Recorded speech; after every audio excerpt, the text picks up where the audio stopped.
This is Gerardo Del Real with Resource Stock Digest. Joining me today is the CEO of the very undervalued T2 Metals, Mr. Mark Saxon. Mark, how are you today? Hello, good afternoon. Great to talk. I'm doing well, coming into a weekend here in Australia, so no complaints. No, listen, enjoy the weekend. We're doing the same here, we have Halloween today.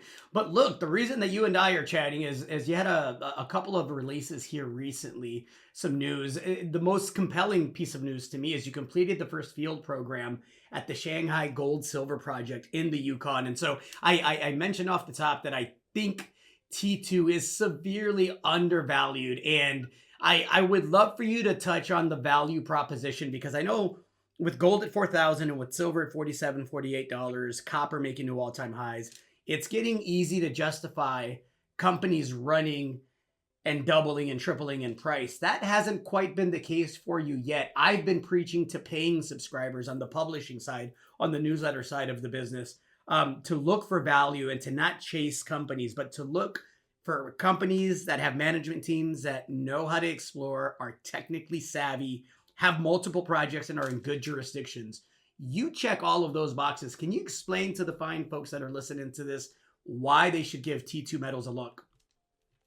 Yeah, super. Thanks, Gerardo. That's a great introduction. And yeah, as you say, we've got a great team based largely in Vancouver and myself in Australia. And part of a larger group that's made lots of discoveries and involved in a range of great companies. So yeah, we're extremely confident that whatever happens in the gold and silver market, we'll be taking part in it, and we'll be finding projects that really deserve massive re-ratings. So yeah, I guess in this last week or two, we've seen a little bit of turbulence in the gold and silver market, and we pulled back a touch off that. So yeah, it's a good entry opportunity at the moment, I think, in T2 Metals. But our assets really are some that deserve higher valuations, I think, as we move into the execution stage. So the two press releases that you're referring to, the most recent ones, both replied to our newest acquisition, which is the Shanghai project, which is in the Yukon in the Tombstone Belt. So the Tombstone Belt, most people in mining and geology would have heard of the Tombstone Belt because of the recent discoveries in that region. So most notably, we're talking about Banyan Gold, which is very close to us. We're talking about Sitka. We're talking about Snowline. Really major discoveries have been found in that region, and it was really underdone. Like, work in the Yukon, obviously, it's a little more remote from other parts of Canada, but we're working in a place that, as I said, it's only 6 kilometres from Banyan Gold with 8 million ounces. We're 12 kilometres from the mine and mill that Hecla operates in Keno Hill. So we're really well located in the middle of that belt, and we're on a project that's never seen a drill hole.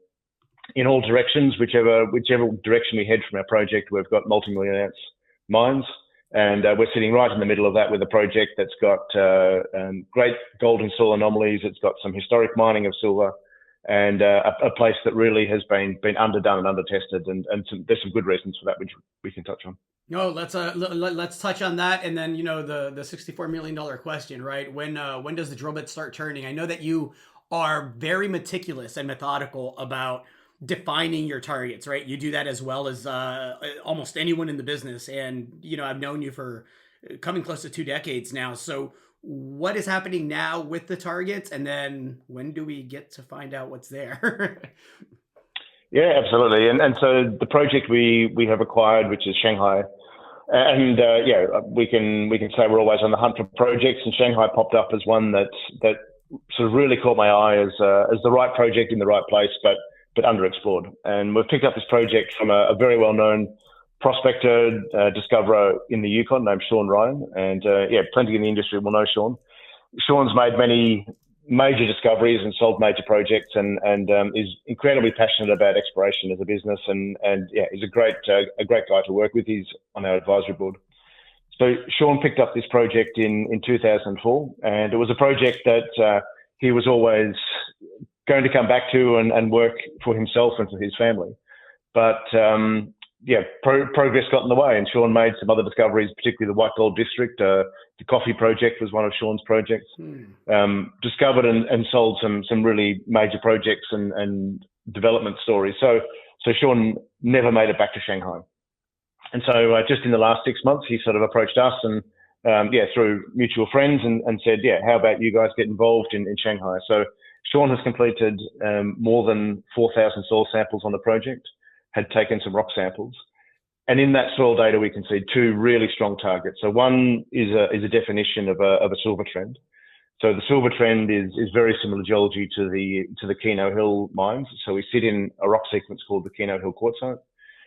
There's been some extremely high grade samples, ounce grades of gold, multi-ounce grades of silver within trenches in the area of these soil anomalies. Really exciting targets, essentially walk-up drill targets. And then another area which is a little bit further north in what we call the hanging wall rocks. And in the hanging wall rocks, we're seeing gold up to 6 grams per tonne in soil samples that defines a really nice anomaly. So in our last program, we've had people out on site looking in the areas of those two anomalies and grabbing rocks, taking extra samples to validate, making sure that everything is the same, which it is. We're seeing some sulfide-bearing rocks. We're seeing quartz veins in rocks. We're seeing lots of structure. So there's not much missing now in that sort of exploration story as we put the targets together. And I guess because Sean's been working here a while, he's already applied for the Class 3 permits, which means we can drill tomorrow if we wanted to, and the access, and that means building access. If we wanted to put a camp, we could, and we can drill a lot of holes and drill pads on the project already. So the project really is lining up as something that could be a major discovery. No, listen, that would make for an immediate re-rating, a pretty significant one. And again, just to be absolutely clear, this isn't the only project. You have a project with a significant resource in place. Can you touch on that before I let you go, Mark? Yeah, absolutely. And excuse me for a moment. So our other project that we've worked on for the last 12 months, and we acquired in 2003, is a project called Sheridan, which is in Manitoba in the Flin Flon district. And that project, it's a great project. I love working on it. I love the people. We've got 5 historical resources that are copper dominant. In total, about 25 million tonnes at a copper equivalent grade of getting close to 2%. So really strong historical resources. We're a little less focused on that now because we're moving into sort of some of the more advanced parts of that project, which means moving into resource recalculations, moving into PEA, talking to partners and offtakes and metallurgical work. So we're in a different phase of exploration at Shanghai, at Sheridan. But great project, great people. We've got excellent support from the First Nations who. It's really unusual to speak to the First Nations people and they say, how soon can you please be mining this project? We want jobs, we want skills, we want investment in our region. And so really it can put that project on a fast track. And I suppose another great advantage of Manitoba is this project has a train line running through the middle of the project. So it can be really capex light when you think about a project that links back into the other mining infrastructure, Snow Lake and Flin Flon in Manitoba. It's a great project to move quickly on as well. It's a lot of value for a market cap of, where are you today, Mark, give or take? Give or take, let's say 9 or 10 million US dollars, 15 Canadian, in that range. So we've got plenty of room to move. Yeah, absolutely ridiculous. I remember the days of $1,000 gold where a management team like yours alone, if you just had a shell, would command a market cap of $15-20 million before you even announced the fact that you had assets. You have an advanced stage project, you have an earlier stage, but really obviously prospective for a discovery, given that you're dead smack surrounded in the middle and surrounded by a bunch of other discoveries and mines. So folks, if you're looking for value, give T2 Metals a look. Mark, always a pleasure. Anything to add to that, sir? Thanks, Gerardo. And yeah, as you know, we've got a great list of shareholders. Personally, I believe I'm the largest shareholder in the company, and only 42 million shares outstanding. So our ability to re-rate is exceptional. And thanks for the opportunity to talk as always. Excellent. Thank you so much, Mark. Chat soon. Okay. Cheers, mate. See ya. Bye. Cheers. Hey everybody, Gerardo Del Real here. If you're enjoying the content that you just saw, you can let us know in 3 simple steps. Hit the like button, hit the subscribe button, and please share across your network and on social media. Take care, everybody.